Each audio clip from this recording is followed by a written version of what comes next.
While we're waiting to get started, I'll tell you all that we totally copied what Mayors Bynum and Holt did, and we did our own census challenge between OU and Oklahoma State. Recording.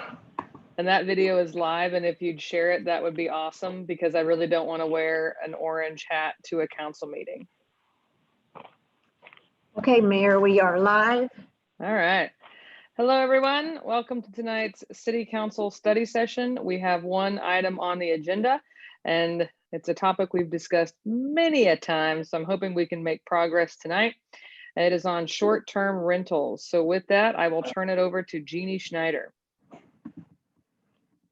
Oh, just a second, Jeannie, I'm sorry. Covered up my screen.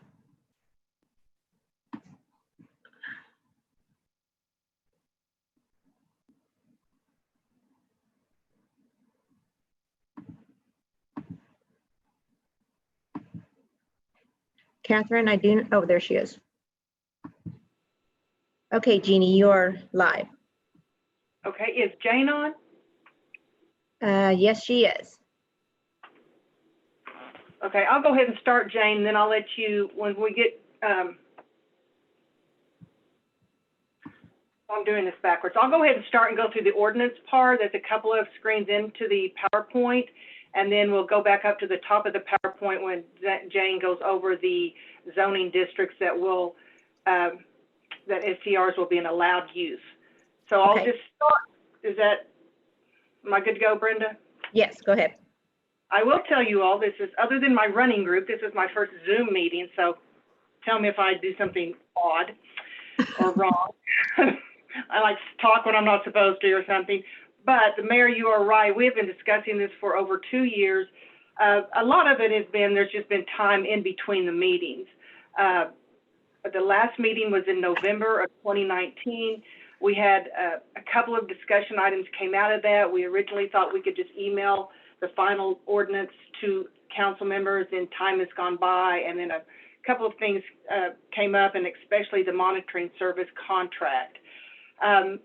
So first, I'm going to zip through and just remind it through this, and we'll get back to that with Jane.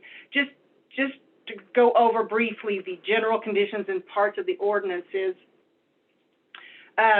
We had general conditions on there, and I think you've got that in your packet, and all short-term rentals will have to comply with these conditions. You've got to have a license, you've got to pay the fee. We finally decided that if you can have 4 short-term rentals, if you want more than 4, then you've got to comply with the special use in the zoning, which means come to City Council and ask for that 5th, 6th, or 7th one. They are not permitted in outdoor accessory structures like sheds or garages or in a recreational vehicle. You can only have 1 party of guests, 2 families can't come, and you have to be at least 18 to rent. We discussed the age quite a bit. No commercial or social events. That means things like bachelorette parties, weddings, graduation parties, receptions. It needs to outwardly appear like a residence in a residential area. It can't adversely affect the character of the neighborhood. No sound equipment, amplified music, or musical instruments. Can't violate the parking ordinances. That's in there specifically, but you can't violate any of the city ordinances. You must have a local contact that can be there promptly, and you've got to continue to update the information. Those are just general conditions.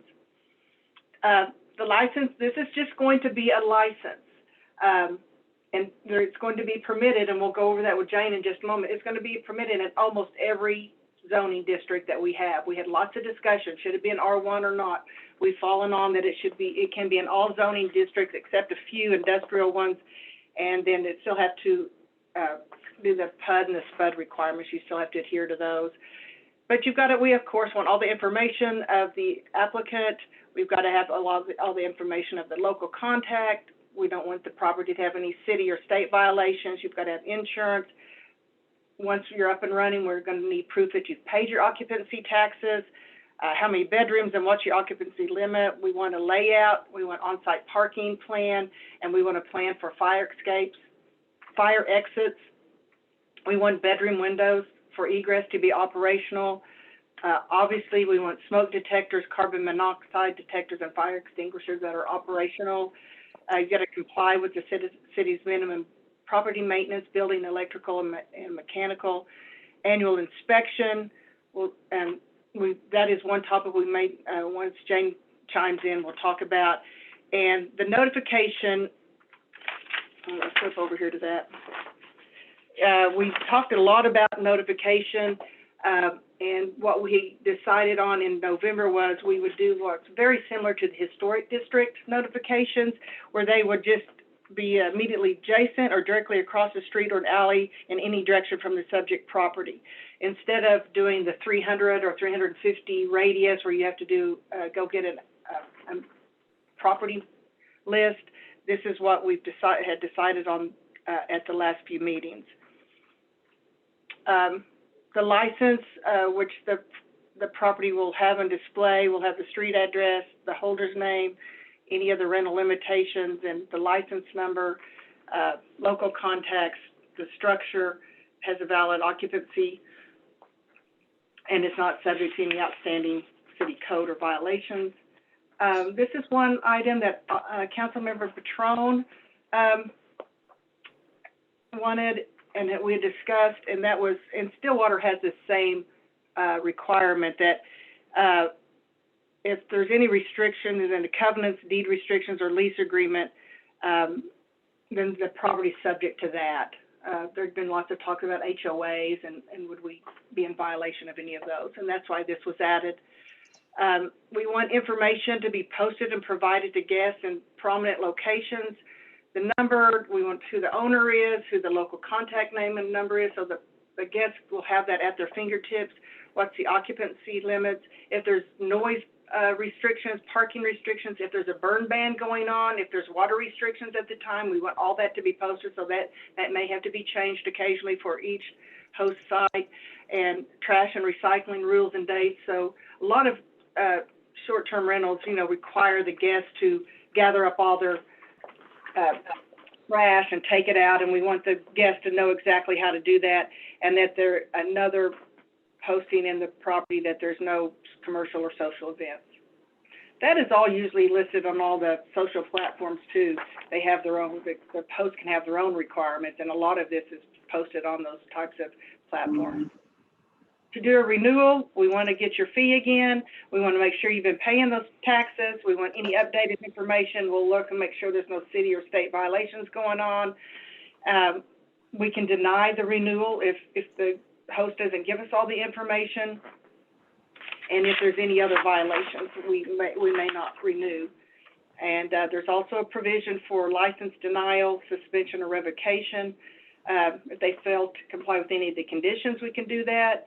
If 24 months prior to submitting the application, we may deny, suspend, or revoke based on if there'd been lots of complaints on that property before, whether it was an intentional or knowingly violation. Anything else that would have endangered the health, safety, or welfare of the guest and connected to that property. And then we also added at the last meeting, I believe, that if somebody has been denied, suspended, or revoked and wants to then resubmit an application at some future time, then that particular applicant would have to comply with the special uses provided for in our zoning ordinance. I didn't get any PowerPoints put together on the monitoring service. I think there was something attached, just it was a small training video. PowerPoint that I've gone through a couple of times. I want to go over a couple of those things. Is there any questions about just the ordinance itself? Everything sounds finally like we've reached a conclusion. I mean, this is just a licensing in most every zoning district, with the exception of a few, and Jane will go over those. Mayor, it looks like you have a few questions. I'll start with Councilmember Hall. Hi, everybody. I have a couple questions about the annual inspection. I know we talked back and forth about that at the last meeting in November. So in the draft ordinance, in one section, it says we are going to do an annual inspection. And then in section 13-3505 under fees, we have that the $50 for an annual inspection, that's been, that's been stricken. So I wanted a little clarification for what the current thinking is. What? Brenda, let me pop in on that. I should have made that correction. Catherine brought that to my attention today. That should not be stricken. I just did not get that taken out when I was Okay. redoing the ordinance, so I'm sorry about that. Okay. I had a note to mention that, and I totally ignored my note. So leave that in, Councilmember Hall. Well, Thank you. understandable. So the intent is to do an annual inspection? Yes. Okay. And then the other question I had was on the applicant. I know we've talked about an applicant being a person versus an LLC. So the definition of an applicant, is it a person, or can it be an LLC? Again, put up with me doing this Zoom for a first time, because now I'm looking around my office for some documents from the last meetings, and I'm not going to be able to grab it real quickly. But that was all requiring that be a natural person was discussed to be taken out in the November meeting. I'm going to roll back in and try to grab that if I can find it. But while I'm looking for that, if you still have some other questions, but that I believe Councilmember Hall was deleted. Okay. So The discussion I guess about what I'm wondering is, if an applicant, I mean, we've limited to 4 licenses per applicant. So if the applicant is an LLC, do we still know the name of the person behind that LLC? We can find Because that out. couldn't a person have multiple LLCs? I was just curious about that part. Like an LLC one applicant have an LLC A and an LLC B and an LLC D or something, where they had, we could always look to see who is the person on the filings at the Secretary of State on those LLC applications. But that is something that we took out, and I'm going to let you keep talking while I'm looking through my past notes here. Okay. About when we took that out, but we took that out in November or October. Well, I was just wondering if we've left that ambiguous enough that we could have someone, or is the possibility open to have someone have multiple licenses under an LLC? You understand what I'm asking? Under different LLCs, it could be one person, but they could have 4 different companies. Mm-hmm. I mean, And then how would we treat that? I do not know. I mean, there are ways to determine who is I don't want to say the owner of an LLC. I mean, we could check with each one that was filed if it was the same owner. Mm-hmm. But I'm going to keep that in my note to do a little more research and thinking about that. Okay. And then this is just a question that had been forwarded to me from one of my constituents about posting, all of the different expectations about the water restrictions or ban burns or that kind of thing, and posting in the trash and recycling rules. So who is responsible for following the trash and recycling collection in particular? So if residents, or I guess if guests are there over the weekend, then is it up to the owner, the licensee, to make sure that the trash and the recycling is taken care of?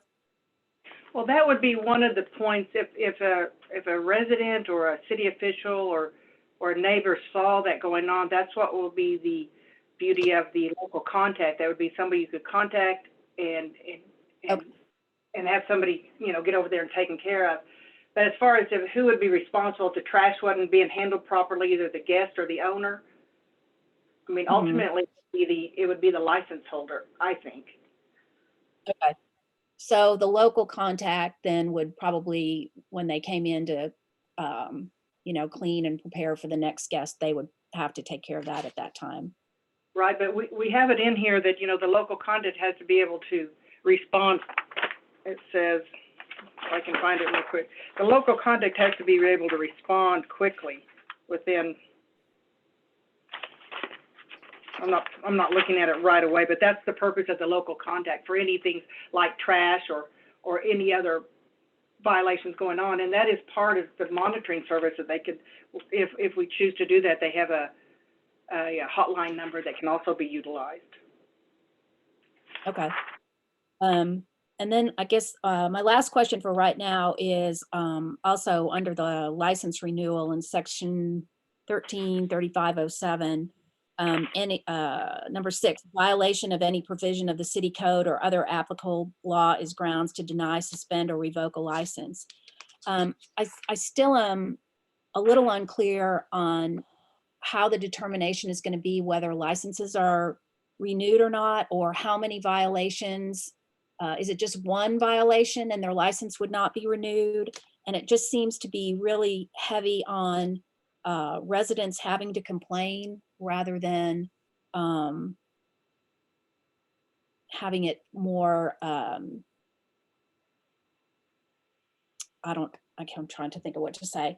It just seems like it's heavy on the resident having to complain about all of these different violations, like a parking violation or anything else. It's going to be up to the neighboring residents to file a complaint.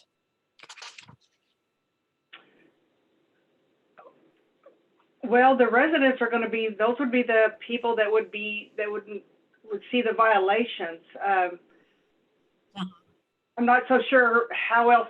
I mean, they're going to, if like the monitoring service has this 24-hour hotline that there's going to be an ease of being able to report that either online or by the phone, and then somebody in the next day code would be notified about what was going on. The local contact, I've now put my fingers on it. They need to be available 24 hours a day. That person should be able to be called and come take care of anything. But the neighbors or somebody driving down the street or whatever, somebody's got to make the report. Right. So once that's filed, like that gets back to my other part of a question. So how many complaints or violations does it take to revoke your license, or is it just one in a calendar year? We've not put a specific number in there. Brenda, can I? In other licensing situations, would it be I hadn't thought that. But The current process for review board purposes is if they have a violation, 3 convictions basically, so they would actually have to be violations that were adjudicated through municipal court, and after 3 convictions, then a license review board is held to determine whether or not to continue their license or revoke it. Okay, so it would be 3 then? It wouldn't be unclear in the way we have this written. It wouldn't be an automatic revocation after 3. I mean, each license on all the licenses the city issues are dealt with on an individual basis, depending on what the circumstance is, because we have so many varying licenses. So the purpose of that review board is to make sure that, get whatever is going wrong corrected. And if not, revocation is a possibility, but we really try to work for compliance regardless of the license type. So that's just a policy. The 3 strike rules of policy within the clerk's department. It's not necessarily in the ordinance. Okay. I think that's all I have for right now. Thank you. Okay, Mayor, you have a few others, Councilmember Bierman. Guys, to have this go faster, I'm not going to repeat what Brenda says. So we're just going to have Brenda call on everyone if that makes our lives easier. Does that sound good? Yeah, it's fine with me. Okay, Might be the Go only ahead. one that's unmuted, so I'll speak for everyone. So I do remember, Jeannie, I believe, why we removed the LLC requirement in November. And it is because a number of property owners actually a number of business owners structure their businesses as LLCs so that they can kind of silo out their businesses from one another. It is a protection mechanism for them. It is a protection mechanism for other businesses that they might own. And it is not at all dissimilar to how just long-term rental property owners structure their business as well. So to me, it felt a little unfair or inappropriate to allow rental property companies to do this, but not LLCs, and those on the Secretary of State's website. We could include in there that if you are an owner, in an LLC, that particular owner can only apply for 4 licenses. So I feel like there was a way through that without listing that it had to be a natural person only, because that puts the owner of an Airbnb at much more personal financial risk if something were to go wrong. So that's one reason why we removed it. It might not be the only reason, but that's the reason that I had written in my notes. Right, I just found that. And I do also, while I completely understand Councilmember Hall's point about enforcement of code violations, I will say that is also often how a number of our city codes are enforced. It does require a complaint to be filed. We don't have the manpower for active enforcement, and I've heard this brought up on a number of things.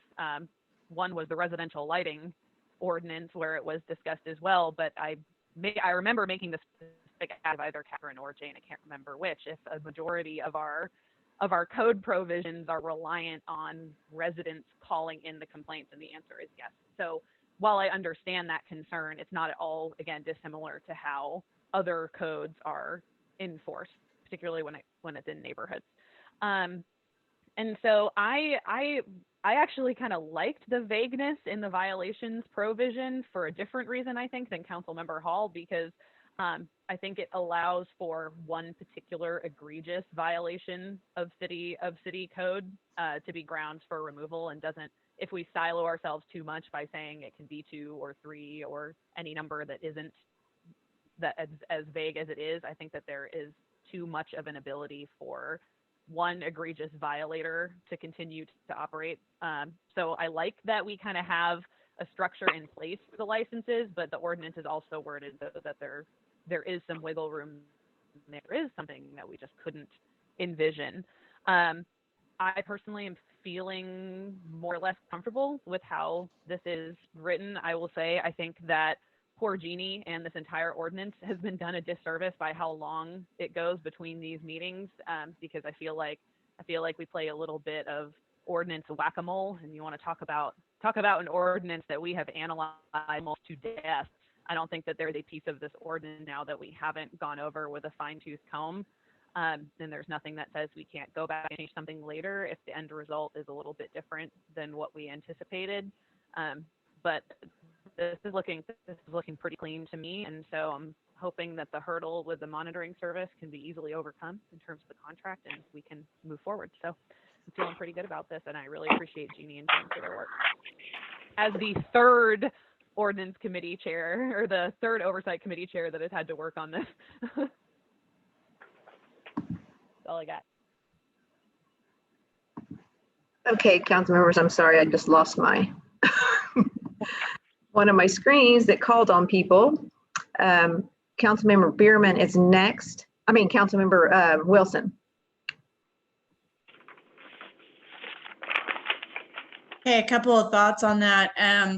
On the application, I've had the wonderful opportunity to fill out tons of applications over the last few days. And one of the things that the state, the SBA applications ask me as a business owner is, am I a principal on any other LLCs? So that's a pretty easy ask right up front. So just what's your percentage ownership and how many of these are you on, basically? So I think that's a basic question. And, you know, of course you're going to have to, at some point people can lie, but you know, that'll give us a lead, a step into that opportunity to say, look, you can only do so many of these. My other question was, and we may cover this, but how are we planning on dealing this right now? I know that there'll be first, second, will there be public hearings? What's the process? And I know there are people right now in our community that have Airbnbs and are probably suffering pretty like the rest of us. So I'm just curious how we're going to handle it in light of our global situation. Well, as far as licensing goes, I know you understand this, Councilmember Wilson, but we are in the season of license renewals right now. All of our city licenses expire March the 31st, regardless of when they're purchased throughout the year. And we are being very flexible currently with our businesses of allowing, especially the ones that are closed, allowing them to wait till they reopen before they pay the renewal fee, or not charging any penalties if they're late, things like that. So we're being very, very lenient right now on our licensing. That's good, because I forgot to renew my license. I forgot. And I feel that we would do this, we would have to be pretty lenient right now since City Hall is closed. Yeah. You can't get in here to get a license. What I'm hearing you say then is that while we can go through and do our process and pass this, and it'll be next March before this happens for them? Or no, if council took action to do it now, it would move on from here to, I believe there's some ordinance zoning stuff so it would have to go to Planning Commission first, and then it would come back to City Council for first and second reading. And once it's actually finally adopted, it would go into effect 30 days after that. So just for purposes of meeting all the meeting deadlines, I feel like by the time this gets all the way back through the process for council action and the public hearing, I certainly hope we're out of this COVID-19 situation by then. And the next person with a question is Councilmember Carter. Councilmember Carter, I've unmuted you. There's been enough talk already for me. I'm ready to move forward. Okay. I believe we have Councilmember Holman. Okay, thanks. I agree with a lot of what Councilmember Bierman said about how we got here. And I think the only thing I would mention is similar to Councilmember Hall's questions about 3 strikes and if that's automatic and things like that. I do agree that I do like the discretion that the city clerk's office has with that. That it could be a first violation, revocation, if the clerk's office believed it was a severe enough issue, I suppose.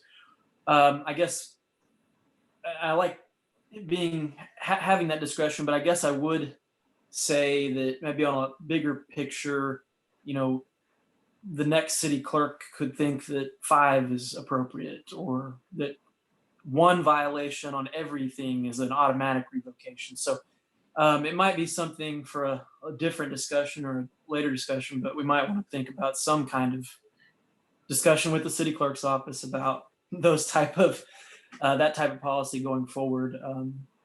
Because I thought more of a policy and not just a department. We could certainly do that, Councilmember Holman, but just to also clarify, it's a review board that reviews these violations, and I sit on that board, but I'm just one member. There's a member from the city attorney's office, one from the police department, one from planning and code compliance. So there's several people that make up that review board, and they look at each situation.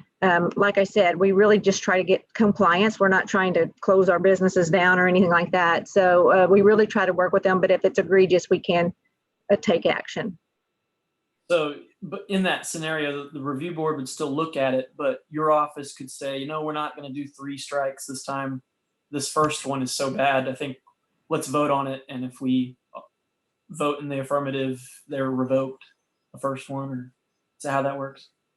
We could do that, but technically, it rarely ever comes out the very first time they ever get in trouble that it's so egregious. Usually it's repeated behavior because honestly, compliance is what we're always trying to achieve. Right. So oftentimes officers will talk to them, try to help them understand what the issues are, give them warnings and things like that. But then when the warnings aren't working any longer, that's when the enforcement steps up and they start issuing citations, and it makes it to my office. And sometimes before the actual citations have actually been adjudicated, and we had this instance this last year with an establishment on Campus Corner that we had to take action prior to the adjudication of those citations because they were held up in court, and we were having a very big problem. Yeah. Okay. Yeah, that's really all the questions I have. I appreciate the clarification on that policy, Brenda. And then other than that, I think I have definitely been through a lot of meetings on this subject over the last couple of years, so I am ready, I think, to move this forward in the process. Thank you. Okay, Jeannie, did you have additional presentation, or does Jane need to make? I have a little bit more, but I do want to say that one thing that is built into this is what we've already talked about, is that local contact has to be able to be, reached within, 24 hours. So we do have something built in that we can reach out to them pretty quickly and have somebody that's supposed to come help take care of these problems. So I think that's a help. What I'll go through just a little bit is this monitoring service. We've been talking about it. Mindy and I have been through a little bit of a training. They've been very accommodating to us. Right now, our contract just expired with them for the address identification. That has given us, at least we know how many we've had and where they're at. We didn't do much with that other than just know that they're here. But we need that address identification. In the packet, I've put a little information about each of the additional modules that come with it and the cost. If we went for the whole thing, it'd be $25,200. I talked to them today, again, just in a little more preparation for this meeting. Our contract has ran out with them. We are in the renewal period with them. They understand, because the only people they deal with are cities, and cities across the country obviously are going through the whole COVID-19 situation. And I've told her I really have no idea where we're going from here, because just in normal times, when we to get through the planning commission, the 2 meetings, the 30-day and all that takes time. And now we're going to have to get back, in the queue for some of that for planning commission. And we're, who knows how all that's been working out. So they understand that.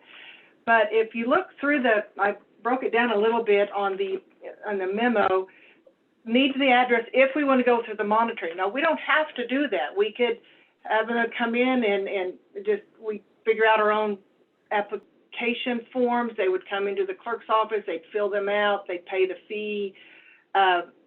If we didn't have the address identification part, we wouldn't know where they're at. So if they weren't even, if they were operating but not being licensed. So the address identification part is pretty important. We have about 200 now. I'm guessing, this is just a guess, that some will not want to go through the process and do the filing fee and follow all the rules. They're maybe not making enough money to do that. And so I've been guessing around 150. It may be more, it could be less. But so I know we need the address and identification at $7,500. The compliance monitoring is $2,400. And they would work with us on form letters. They would send out the letters like, hey, I just noticed you've started advertising on these social platforms, and Norman has a licensing requirement for short-term rentals, and you need to go do A, B, C, and need to get licensed. They would work with us on a template for a letter, and they would send out all the letters and tell the people what to do. We could do that on our own. That would be staff intensive, but that compliance monitoring is a real cool portion of that. The rental activity monitoring and tax collection support, they have the data on how much each short-term rental should be paying. They send letters if they're not paying, and they help put those letters together. And if they don't comply with that, they can go through an auditing process with them.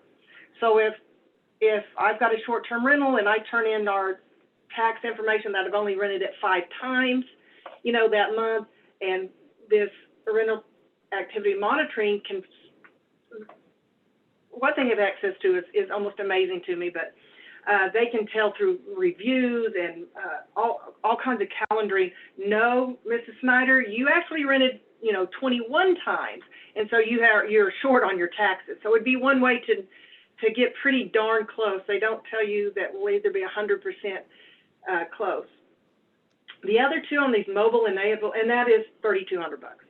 The two items that are $5,000 each is allows the host to sign up online, and host compliance would help us put together the applications, what we want on it, and there's an online way that it'd be real easy. It's convenient for the host to get on there, fill out their application, and even pay their application fee through a platform called Stripe. And I've mentioned this to Anthony. I know nothing about that kind of thing, but they would, and then Stripe once a month would then pay us.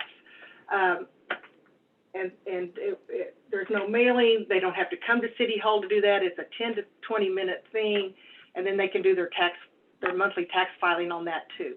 All that said, all that together is like $25,000.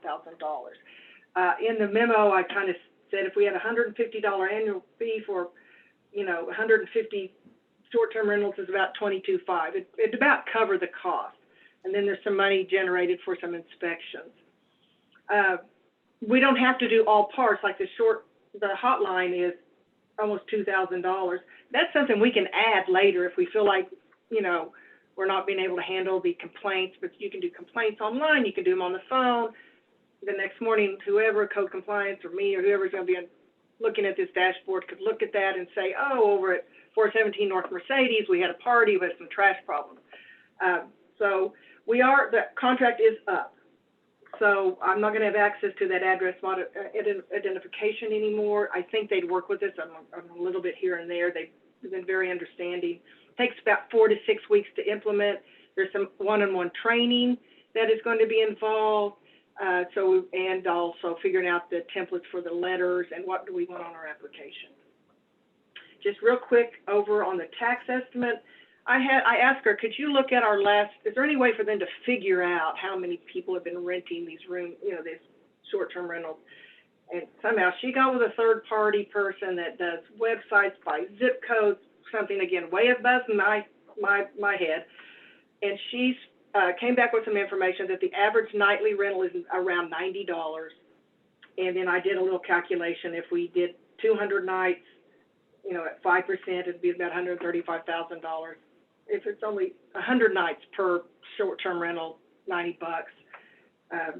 The 5% hotel motel tax rate would be $67.5. So there is a chance for some income. She also told me today that they can go back 3 years if we want to do past taxes. Now, I don't know if we want to go down that road or not, but they do have the ability to do that for us. See how we could do that. But tonight, I'm just asking, it sounds like we want to move along with the licensing and make sure I'll have Jane chime in here in just a second, but I need some direction on the monitoring service. If it's over at $25,000, even with that, that has to be approved by council, but even the appropriation would have to be approved by council.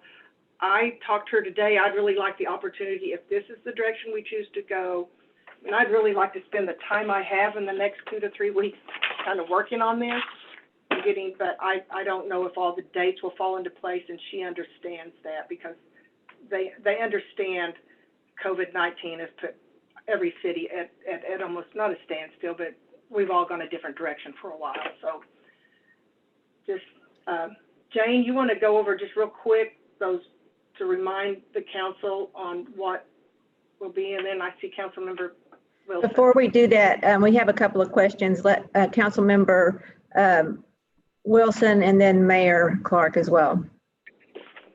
I don't know how y'all know I want to talk. But I don't support going back and getting back taxes even if we can. I don't think we can, but I don't support that because that would be really burdensome for people that weren't expecting that, especially right now. So I just wanted to throw that out there. Okay. So Mayor Clark? Yes, I support moving forward with this, with the feedback from today. I think it is one of those projects that we can get done while we're in this weird time of COVID-19. I agree with Councilmember Wilson with her spirit fingers to not go back and do back taxes at this time. Let's just get it in place and move forward. And you know, that to have the hotel motel tax in place is going to be very important. I think all of it's important. It's taken us a while to do this, but I appreciate everyone's diligence and making sure we do this the right way. And I definitely support the service. I think, as Ms. Snyder said, we could hold off on the hotline for now. And if it seems like, oh my gosh, it's so overwhelming, we need a hotline, then we can revisit that at a later time. Hey, Councilmember Hall? Yes, I just wanted to also chime in on, I would not be in favor of going back to do back taxes either. And I've been consistent all along about making sure that our fee was high enough to cover having this kind of support for our staff, because I think if we're going to implement this, we have to be able to give them the modules that are necessary to get the work done. And so I just want to make sure that we're comfortable with the fee and that it looks like if we take that hotline out, we're pretty close to getting to where we need to be. And my other question is, who is going to be monitoring this? Do we know that yet? Well, I don't know if we fully determined that. I would. probably me for now. I don't know. I have to talk to Catherine and see. Okay. Okay. Well, I just want you to feel comfortable that you're going to have the, you know, the kind of information and the kind of data and the modules in place that you need to be able to take some of the burden off the day-to-day issues with all of this. So that's important to me. Okay, Councilmember Bierman. All I'm basically just in agreement. I don't think we should be collecting back taxes, and I do agree that the service is worthwhile. Maybe adding the hotline if the Action Center gets too overburdened with calls. I know that this particular time we are definitely stretched the max of the Action Center, and so I can certainly see it being useful in the future to preserve that bandwidth. But I think for right now, the closer we can get to covering costs without going overboard, I think we should. So hopefully we can move this on to the next step. Okay, so Jane, are you ready to go through your part? I am. So we're going to cover the zoning districts that we're looking at allowing the short-term rentals. As an allowed use, you'll see here we have the agricultural, the residential districts, as well as the commercial districts. We have the tourist commercial and the mixed use development, and these will be all as an allowed by right within those districts. And then on the next slide, okay.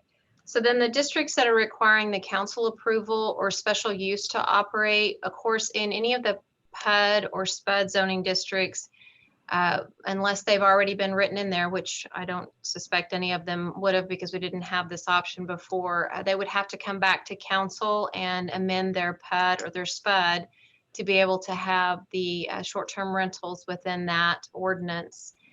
Then on the next one, it's the office institutional district. This one, it's, oh, wait, I'm sorry, not the next slide. Oh, sorry, I'll get back to you. Sorry. That's okay. It's really weird having you move the slides. So in the office institutional district with special use for a mixed building, it specifically lists in the O1 district that a mixed building requires special use. In the C2, the C3, they also require special use for a mixed building. You guys have seen us bring those forward in downtown. In the C3 district, we'll do a special use for the residential on the ground floor.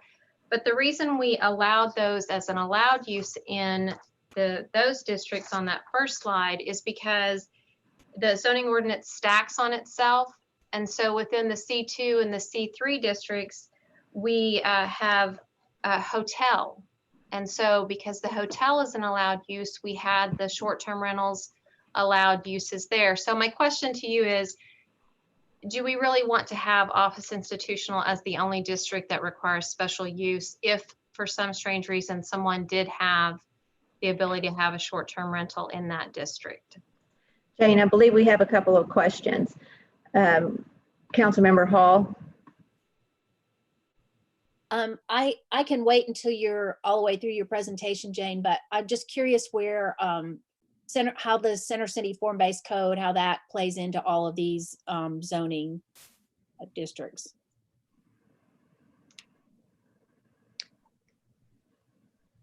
Let me get my book after I finish this. Okay. This slide. I'll have to grab that. Yeah, that's fine. You can wait till the end. Okay. Okay, and we have Councilmember Holman as well.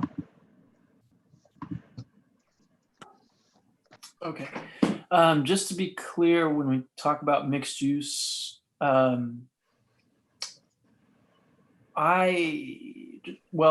so take apartments that are above storefronts on Main Street in downtown Norman, or the apartments that are above the storefronts in the East Village development at 12th and Lindsay. Is Airbnb allowed in those? Does the building need to get special use? Am I misunderstanding that? So for 12th and Lindsay, that is a PUD. And yes, there's apartments above those commerce units down there. But I believe, we can have legal weigh in on that, but I believe that would have been one of the PUDs that would have to come back and get approval from council for the short-term rental. So if one tenant of the entire building wants to rent out a room in their unit, the entire building would have to come back before city council? I don't know how many units there are, probably 50. I'm not really sure how many units are there, but those are leased. So the property owner would have to come forward. Of that unit. Okay. Of that building, I believe. I don't think those were condoed out. Maybe they were. Okay, a place like that, and then apartments that are downtown on Main Street above some of the storefronts there. I could see people from out of town being very interested in staying at an Airbnb that's above the diner or, something like that. It would seem pretty encumbersome for the owner of the building to have to go through the whole special use permit process and get a city council vote and go through the expense of that to do that. I'm maybe looking into that further than I need to, but. Are you talking about Main Street? That's just an example of where we have apartments above storefronts. Because Main Street would be they would be allowed within the C3 district. So okay. But we do have some buildings on Main Street that are mixed use, do we not? Mm-hmm. And they would not be allowed there? They'd have to get a special use? No, they would be allowed in the C3 district. So it would be allowed in a building that's zoned mixed use. You mean PUD? No, those on Main Street, for example, are C3 with special use for the mixed building. They got it last year or something. They turned it into an apartment. And so we do have, yeah, okay. But I recall on the corner of Main and Porter, we approved a project that hasn't been constructed, but that empty lot where we tore that building down a few years ago. And then we approved the construction of what was presented as a 2-story building with apartments on the second floor and retail on the first floor. And I can't recall if that was a PUD or if we zoned that as mixed use, because I think the Porter corridor plan had identified that those intersection corners as being mixed use. I would think we did it as C3 with special use, but because that's been several years, technically the special use would have expired because they didn't construct the building. So they would still have to come back.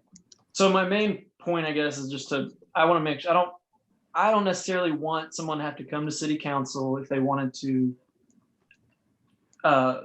use a bedroom in one of the apartments above a store downtown as an Airbnb. So if that's not the case, then I'm fine. If it is, I might want to discuss that further. It's my understanding from what we're presenting tonight, the C3 districts would allow the short-term rental. The only one that like I said, I had a question on was the office institutional district. And I think if we're allowing it everywhere else, we need to specifically allow it in the office institutional district as well. Okay. And then I do have same question as Councilmember Hall about the Center City area, but I'll wait for that. Thank you. Okay. Okay, we have Councilmember Carter. Am I unmuted? You are unmuted. Okay, I just wanted to say that I'm for moving forward with the ordinances, and I am for using the reporting service. That's it. Okay. Okay, go ahead, Jane. So then we're on the one about, so the applicant may be issued no more than 4 short-term rental licenses unless they want to come get special use, which I think that's what Jeannie was talking about. And then if the license is denied, suspended, or revoked, then they would also have to come forward and request special use from council. And is there one more slide, Jeannie? Yeah, right. So then there's the districts not allowing the short-term rentals, the rural commercial, the industrial districts, and then the restricted industrial district as well. Then they would also have to come forward and request special use from council.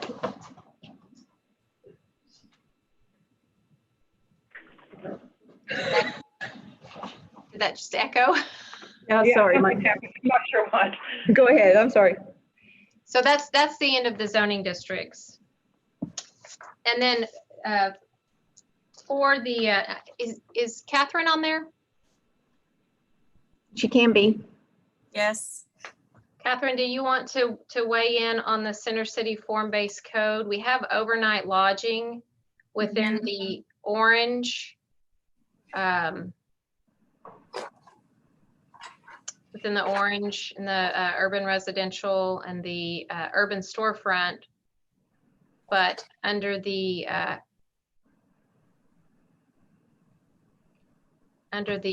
residential districts, I'm not sure that I can answer that question for the Center City form-based code. Yeah, I think this may would require an amendment to the Center City form-based code if it's going to be allowed there, only because of that specific mention of overnight lodging not being included in some places and included in others.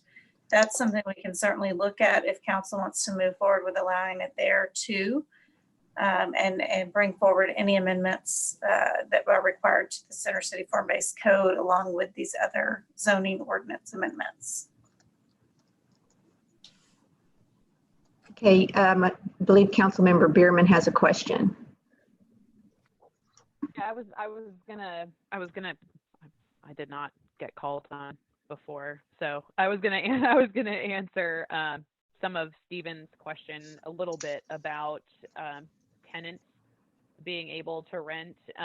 It was not specifically aimed at the PUD or SPUD requirements, but because it's the property owner that applies for the license and the property owner that is going to be responsible for paying the taxes, this is the one way to ensure that a tenant isn't doing something that a landlord would not approve of.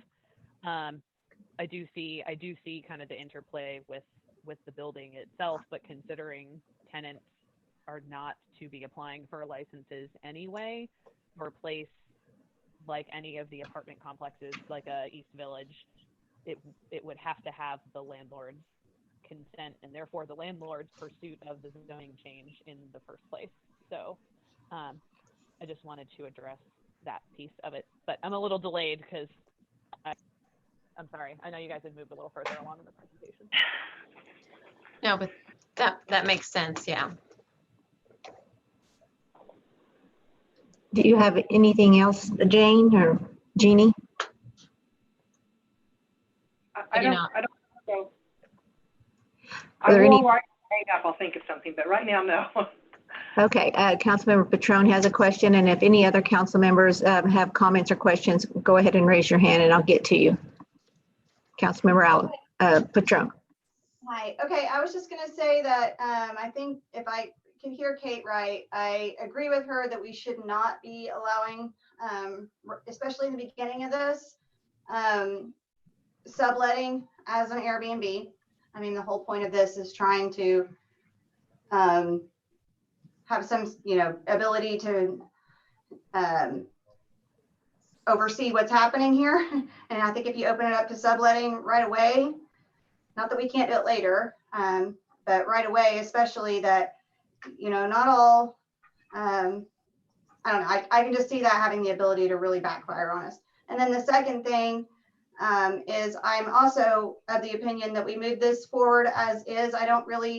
I'd like to hold off on messing with Center City right away, just because, again, I think that this has been worked on for a really long time. You're talking about a small area that we've been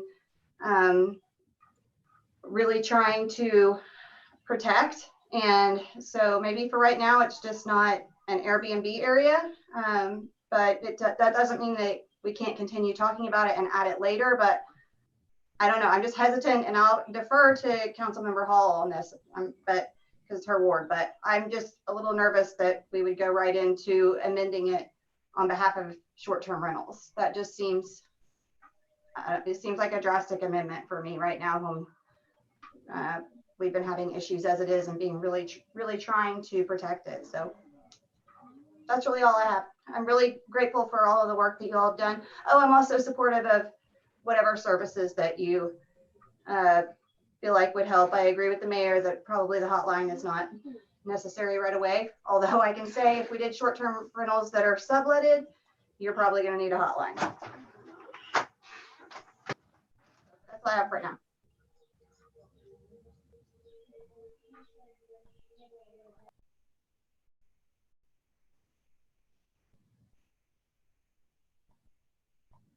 Okay, can I talk? I can't hear. I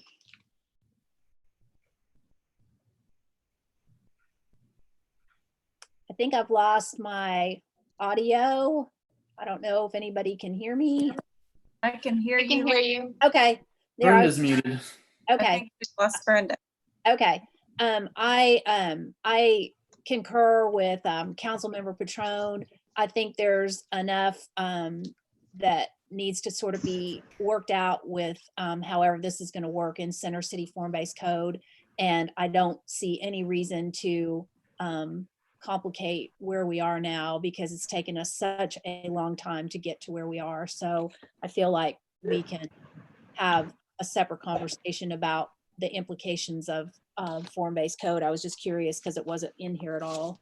So I'm all in favor of moving forward and appreciate all of the work that Ms. Hudson and Ms. Snyder have put into this, and think it's time to move forward and we can work out these other things at a later date.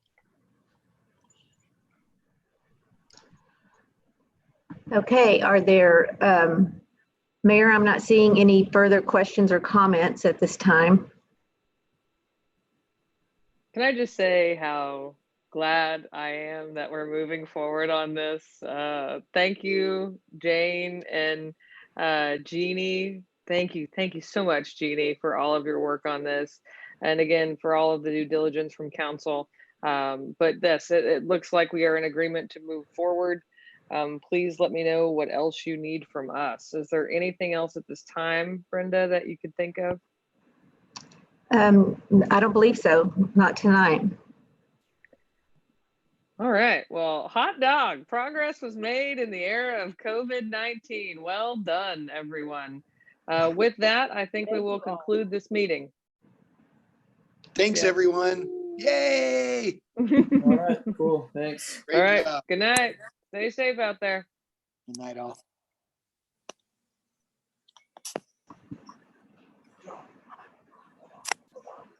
I'm just trying to mute them. I haven't ended it yet.